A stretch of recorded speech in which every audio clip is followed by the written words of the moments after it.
जिथून आपण सुरुवात करतो, पुन्हा पुन्हा आपण तिथेच येऊन पोहोचतो. हे अत्यंत त्रासदायक वाटतं.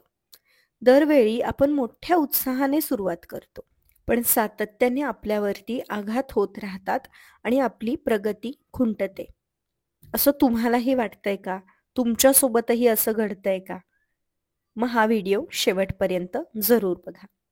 नमस्कार मंडळी, मी सायली, तुमची जवळची मैत्रीण. मी एक समुपदेशक आहे आणि आपलं रोजचं आयुष्य सोपं करणाऱ्या वेगवेगळ्या विषयांवरती आपण आपल्या चॅनलवरून बोलत असतो. मन सुन्न होणं किंवा मन बधीर होणं अशा मानसिक स्थितीमधून आपण बऱ्याचदा जात असतो. ही एक अशी मानसिक स्थिती आहे की ज्यात आपण आपल्या भावना, आपली ओळख, आपले विचार आणि आठवणी यांच्यापासून वेगळे होतो. या सगळ्याचाच आपल्याला विसर पडतो.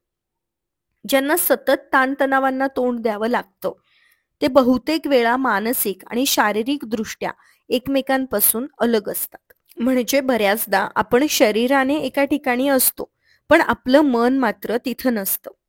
एखादा कार्यक्रम किंवा एखादी जागा अत्यंत कंटाळवाणी असेल, त्रासदायक किंवा अस्वस्थ करणारी असेल, तर त्यावेळी आपलं सुप्त मन अशा प्रकारचं वर्तन करतं. किंवा सातत्याने आपण एका भीतीमध्ये जगत असतो. पुढे काहीतरी होईल म्हणून आपण आत्ता बरेचसे निर्णय चुकीचे घेतो. आपण वर्तमानात जगूच शकत नाही आणि बऱ्याचदा आपल्या या भीतीचा किंवा या वागण्याचा इतरांना त्रास होताना दिसून येतो.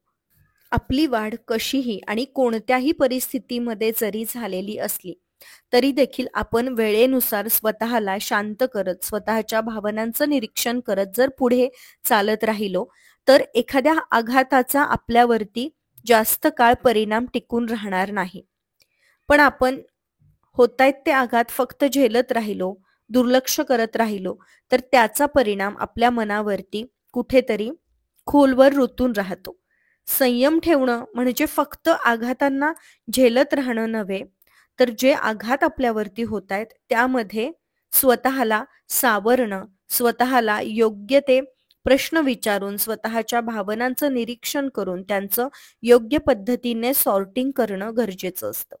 कारण या आघातांमधून आपल्याला सावरायचं असेल, तर आपल्याला जास्तीत जास्त आपल्या भीतीवरती, आपल्या मनावरती काम करणं गरजेचं आहे. आपल्याला स्वतःमधल्या कोणत्या गोष्टी बदलण्याची गरज आहे, याचा जर सातत्याने आपण विचार करत राहिलो, तर एकच चूक आपण वर्षानुवर्षे करणार नाही. आपल्याला सगळ्या गोष्टी माहिती असतात. आपण कुठे चुकतोय हे देखील आपल्याला माहिती असतं. पण आपण त्यावरती कोणतीच क्रिया करत नाही. बऱ्याचदा आपण सहानुभूती मिळवण्यासाठी माझ्यासोबत काय काय झालेलं आहे याच गोष्टी रिपीटेडली बोलत राहतो. आणि त्यामुळे आपण आयुष्यात पुढे जाऊच शकत नाही.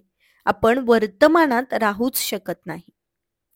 आपल्याला आपल्यातलं काय बदलायचं आहे आणि कोणत्या गोष्टी घडून गेलेल्या आहेत त्या आता आपल्याला सोडून स्वतःवरती सातत्याने काम करत एक नवीन जग किंवा एक नवीन विचार आपल्यामध्ये पेरायचा आहे, एक नवीन विचार निर्माण करायचा आहे.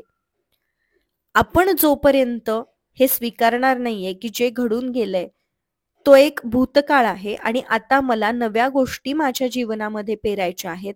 आता मला माझ्यावरती काम करायचं आहे. तोपर्यंत आपण त्या गोष्टी कृतीमध्ये आणूच शकणार नाहीये. आपण काय करतोय आणि आपण कुठे चुकतोय या गोष्टी सर्वात आधी मान्य केल्या पाहिजेत.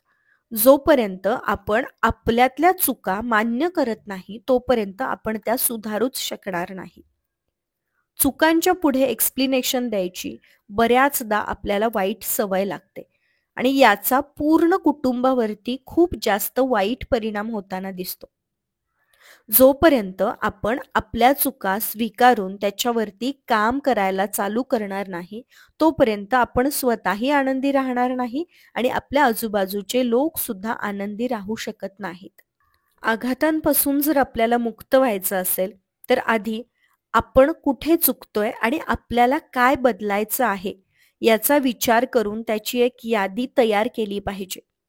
आपण मोठमोठ्या कंपनींमध्ये काम करणाऱ्या लोकांना बघतो.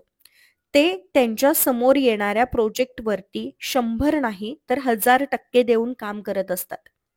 पण आपण असंच काम कधी स्वतःवरती केलंय का? आपण स्वतःच्या जीवनाला एक प्रोजेक्ट समजूयात.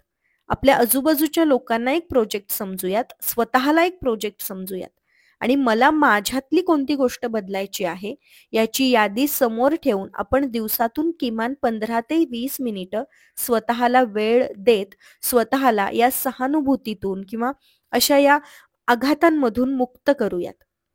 संयम ठेवायचा म्हणजे फक्त शांतपणे समोर जे चाललंय ते बघत राहायचं नाही, तर संयम ठेवायचा म्हणजे जे चाललेलं आहे त्याचं निरीक्षण करून त्याच्यामध्ये आपल्याला आपल्यात काय बदलायचं आहे याचा विचार करून स्वतःवरती काम करायचं आहे.